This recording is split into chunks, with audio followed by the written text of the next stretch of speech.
I am Ferdinand Marcos, and I am the President of the Republic of the Philippines.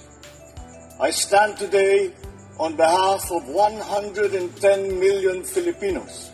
Minamahal kong kababayan, maligayang Pasko po sa atin lahat. Ang panahon ng Kapaskuhan ay panahon upang lalong magsama-sama at magmahalan ang bawat pamilya at ang bawat isa sa atin. Ngayong Kapaskuhan, bibidang muli ang mga kwento ng ating lahi dahil ito sa espesyal na selebrasyon na ika-50 taon ng Metro Manila Film Festival na bahagi na ng ating buhay at kultura bilang Pilipino. Ang mga magagandang pelikulang kalahok ngayon ng Golden Year ng MMFF ay siguradong magbibigay ng gintong saya at mag-iiwan ng mga ginintuang aral. Ang kilikin po natin ang kwentong Pilipino.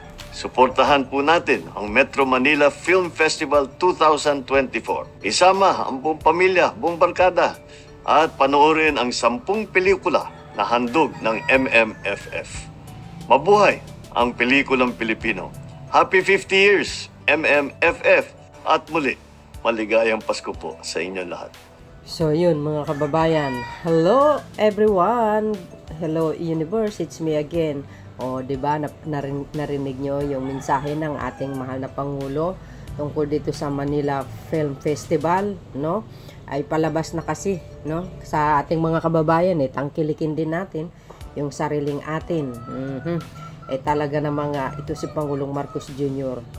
Talagang yung kanyang malasakit, no, sa ating movie industry, talagang hindi po nawawala yan. Mamusika man yan, mapelikula man yan, mga ordinaryong mga musikero, talagang binibigyan niya po ng halaga, no, ng pansin. Lalo na itong Manila Film Festival, talaga naman mga kababayan, siyempre Pilipino po tayo. Ano pang hinihintay nyo? Wala kayong ginawa sa bahay, di manonood kayo, no? At you know, kahit papano sa araw ng Christmas season, pabigyan din natin ng sarili natin na kasayahan. Kasi puro tayo trabaho guys, no? Kaya busy. Ganun din po ang Pangulo. Very, concern sa movie industry, sa industriya ng pelikula. Ayan. Talaga naman, no? So, happy 50th, Manila Film Festival.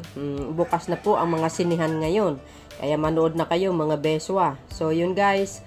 Once again, Merry Christmas sa ating lahat, sa mga sambayanang Pilipino. Merry Christmas and a Happy New Year po. Thank you for watching. See you again on my next upload video guys. God bless everyone. Babush! God bless Philippines!